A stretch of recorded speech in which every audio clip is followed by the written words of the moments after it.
रानो चिड़िया अपने खेत में लगातार काम कर रही थी, लेकिन उसके साथ वाले खेत में कालू कौवा चारपाई पे आराम से लेटा हुआ था। लेकिन रानो चिड़िया जरा भी आराम नहीं करती। कालू कौवा गहरी नींद लेकर रानो चिड़िया के पास जाता है। अरे अरे चिड़िया बहन, आप कितना काम करती हो, मुझसे पहले की आई हो और अभी एक पल आराम नहीं किया। चलो थोड़ी देर बैठ भी लो। कालू भैया, अगर आराम करूंगी तो काम कैसे होगा? गुड़िया की शादी की तारीख पक्की हो गई है, अब तो जी जान लगाकर काम करना है। आपको तो पता है शादी ब्याह में कितने पैसे खर्च होते हैं।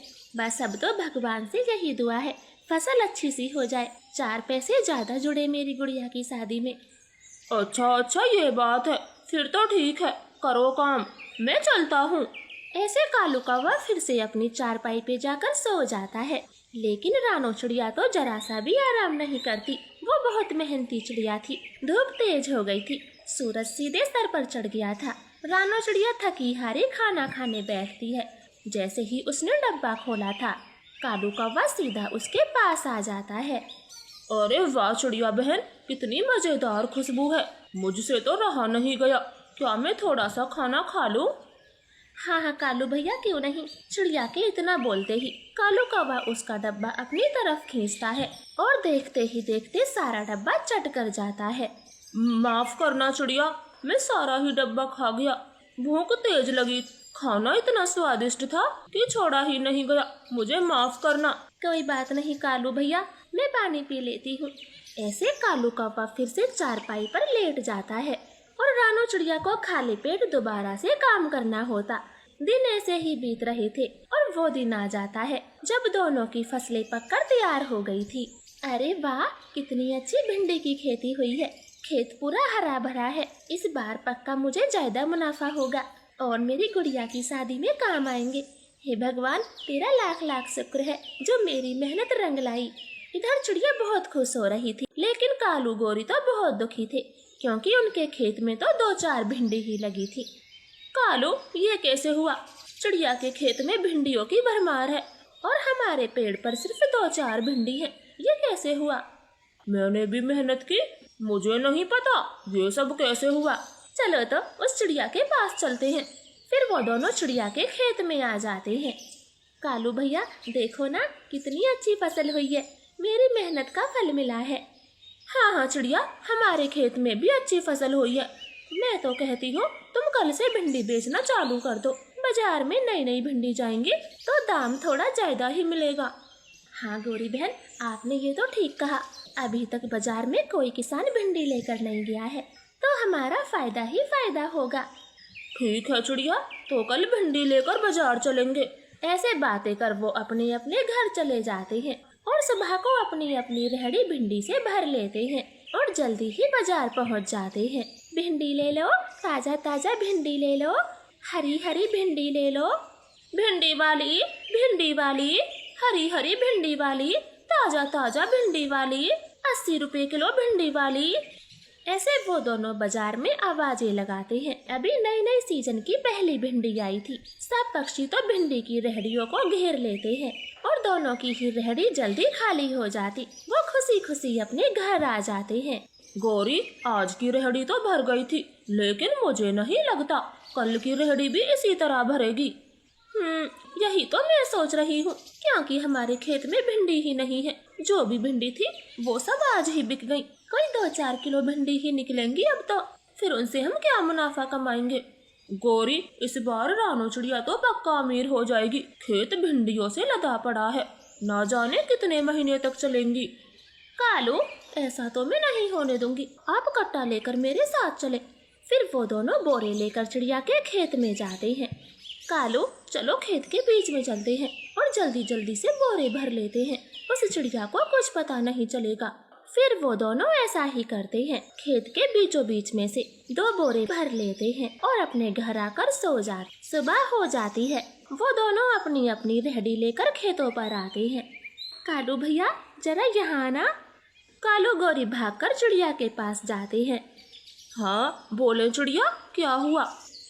देखें कालू भैया, मेरा खेत बीचों बीच से खराब है, लगता है किसी ने चोरी की है। चिड़िया, मुझे तो नहीं लगता, शायद कोई जानवर घुस गया होगा। अब ज्यादा ना सोचे, और जल्दी जल्दी काम करें। शायद आप ठीक कहती हो, कोई जानवर ही गुस्सा होगा। मैं खामेखा चिंता में पड़ गई। ऐसे वो दोनों अपने खेत में आ जाते हैं और फिर से अपनी रेहड़ियां भरकर बाजार पहुंच जाते हैं। आज भी बिक्री दोनों की बहुत ज्यादा हुई थी। अब तो कालू गोरी हर रात ऐसा ही करने लगे थे। चिड़िया के मटर तेजी से खत्म हो रहे थे। मम्मा, आज मैं आपके साथ मटर तोड़ने चलूंगी, मेरा बहुत मन है। नहीं गुड़िया बेटी, आप घर में ही रहो। नहीं नहीं मम्मा, मैं भी चलूंगी। फिर वो दोनों माँ बेटी अपने खेत पर आ जाती हैं। चिड़िया जैसे ही अपने खेत को देखती, वो तो हैरान रह जाती है। ये क्या मम्मा, खेत में तो 2-4 ही मटरे हैं, आप रेहड़ी कैसे भरोगी? गुड़िया बेटी, मुझे तो कुछ समझ नहीं आ रहा। कल तो काफी सारी मटरे थी, ना जाने सुबह को ये कैसे खत्म हो जाती हैं। मैं तो हैरान हूँ। ये देखो मम्मा, मटर कोई चोरी करता है। कल रात बारिश हुई थी और देखें, खेत में पैरों के निशान हैं। जरूर हमारे मटर कोई चोरी करता है। अफसोस, मैं उस चोर को पकड़ नहीं पाई। माँ बेटी ऐसे बहुत दुखी थी। तभी कालू गोरी भी उनके पास आ जाते हैं। लगता है तुम्हारे खेत से चोरी हुई है, देखो पंजों के निशान है। तुम चिंता मत करो चिड़िया, जिस किसी ने भी चोरी की होगी, भगवान उसका कभी भला नहीं करेगा। ऐसे झूठा दिलासा देकर कौवे अपने खेत में आ जाते हैं और बचे कुचे मटर ही बेच देते। कौवे तो बहुत अमीर हो गए थे, उनके पास भरमार पैसे थे। चिड़िया तो दुखी ही रहती। कालू, इसे कहते हैं कमाल। खेत में मेहनत की चिड़िया ने और कमाई हमारे पंखों में है। पूरे 75,000 रुपए हैं। बताओ, इनसे मैं क्या खरीदूं? खरीदना क्या है, संदूक में रख दो सारे पैसे। संदूक में कौन देखेगा? मैं तो सोने का हार खरीदूंगी। अभी चाचा सुनार के पास जाती हूँ। ऐसे गौरी का भी सारे पैसे लेकर सुनार उल्लू के पास जाती है। वो एक चमकता सोने का हार पसंद करती। उसी दुकान में 2 उल्लू चोर बैठे थे। वो गौरी कवि पर नजर रखते हैं। भाया, जरा बताना, ये हार मुझ पे कैसा लगेगा? एकदम बढ़िया, इसे पहनकर तुम पूरे जंगल में चमक जाओगी। हाँ, चमकूंगी क्यों नहीं, पूरे 70,000 का है। उल्लू चाचा, अब चलती हूँ, पूरे पैसे चुका दिए हैं, चाहे तो गिन लो। फिर उल्लू सुनार सारे पैसे गिनता है।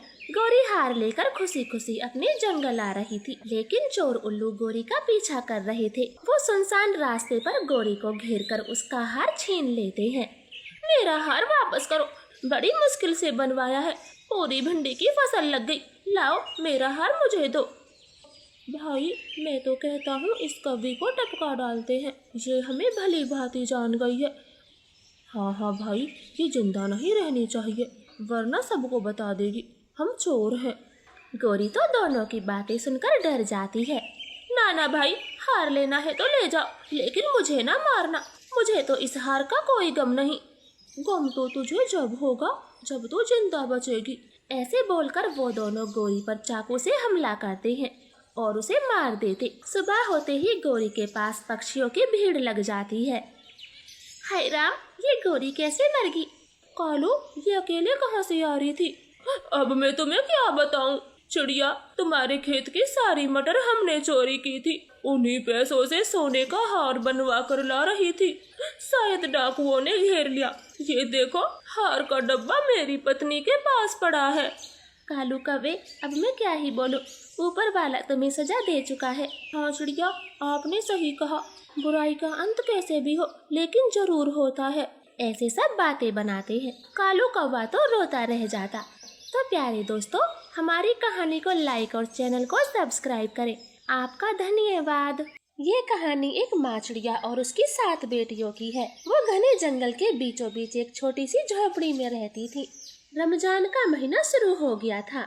अम्मी, हमें भी रोजा रखना है।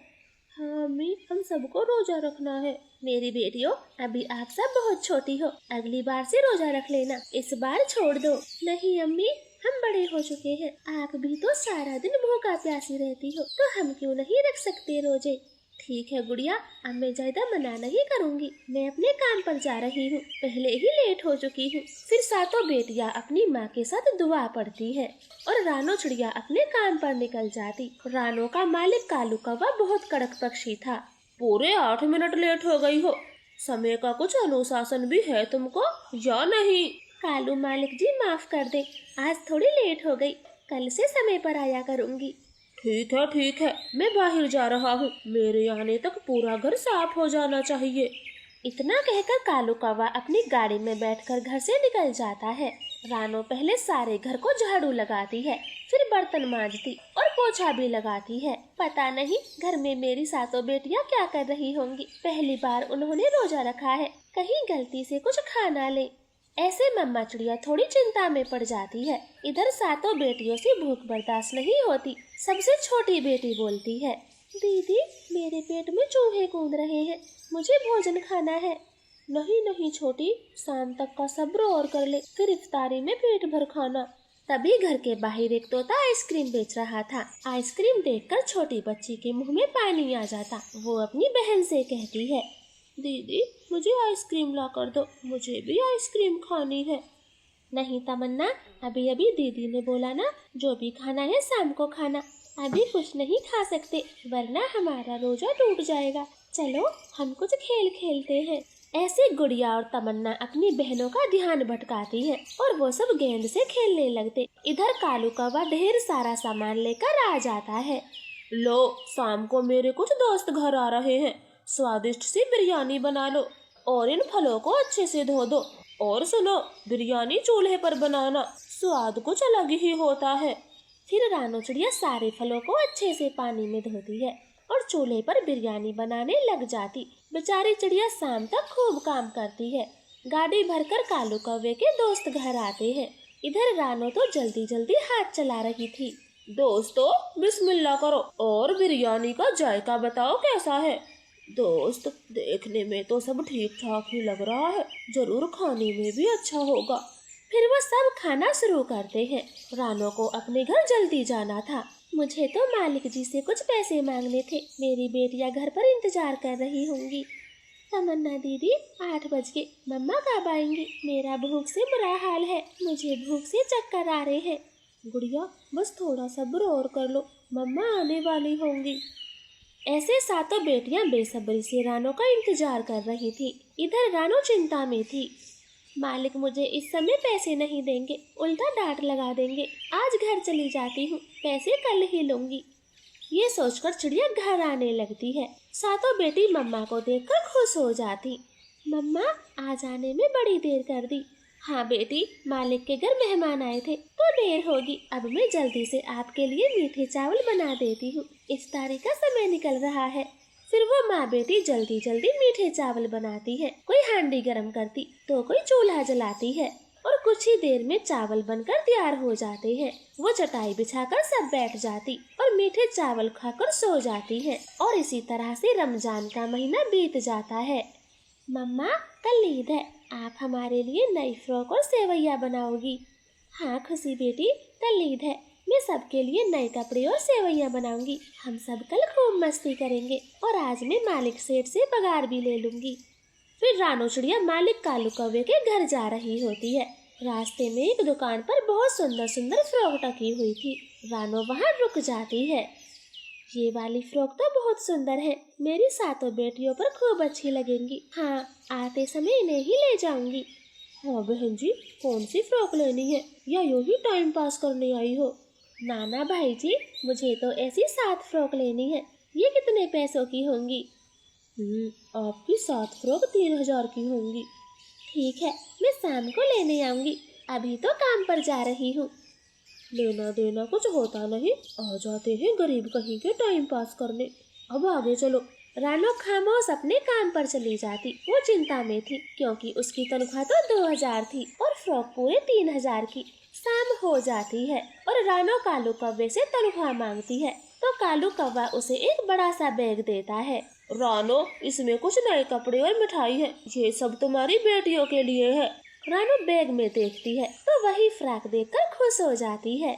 मालिक जी, आपको भी ईद मुबारक हो। आप बाहर से कितने कठोर दिखते हो, वैसे हो नहीं जो मेरी बेटियों के लिए इतना सोचा। वो तो ये फ्रॉक पहनकर बहुत खुश होंगी।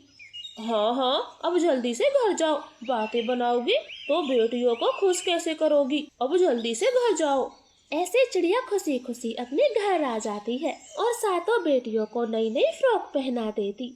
मम्मा फ्रॉक तो बहुत सुंदर है, ये महंगी होंगी। हाँ बेटी, फ्रॉक तो महंगी है, लेकिन कालू मालिक ने दी है। जब मैं सुबह सुबह दुकान पर गई तो कालू मालिक ने मुझे देख लिया था और वहीं से सारी फ्रॉकें खरीद ली। मम्मा मालिक तो बहुत अच्छे हैं, मिठाइयाँ भी दी है।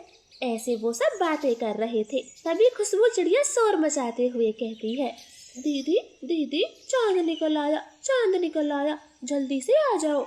फिर वो सब घर के बाहर आ जाते हैं और चांद का दीदार करती हैं। वो एक दूसरे को गले मिलकर ईद मुबारक करती है। तो प्यारे दोस्तों, आपको हमारी ये कहानी कैसी लगी कमेंट करके जरूर बताएं और प्लीज हमारे चैनल को सब्सक्राइब करना ना भूलें। आपका धन्यवाद।